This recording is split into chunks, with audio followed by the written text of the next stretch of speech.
Το βλέπω ο διάλογος, δεν ξέρω, κοιτάει έτσι. Του λέει μεγάλη, του λέει τι έπαθες, γιατί είσαι, του λέει, στα μαύρες σου. Έτσι του λέει, φίλε, του λέει, πέθανε ένα στην κόλαση. Του λέει, για να Θεό, του λέει, δεν πρέπει να είσαι καλός άνθρωπος. Έτσι του λέει, εντάξει, δεν έκανα τα τσάλπα που λέει όταν ήμουν ζωντανός, αλλά τι είπα να πεθώ αυτό στην κόλαση. Άκου να σου πω, του λέει κάτι για να μην ξενερώνεις. Τα χαρτιά σ' αρέσουν, του λέει, παίζεις τζόγο. Εγώ του λέει, το χαρτό μου όλη μέρα που ζαχώ και ζάρια από εδώ από εκεί. Κάθε αυτά του λέει βράδυ. Κάνουμε να πάτε εδώ όλοι κορασμένοι.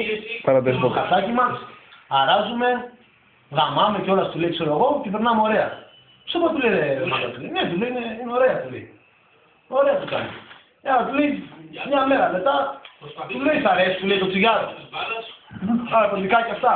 Ναι, του λέει με τα πάντα, χαρτιά, κοκαίνια, στα κανόνες. Και κάθε Δευτέρα κάνουμε ένα πάρτι, του λέει εδώ πέρα με μουσικές, καθίσουμε, πίνουμε ναρκωτικά και παίρνουμε, του λέει όλοι. Ωραία του λέει.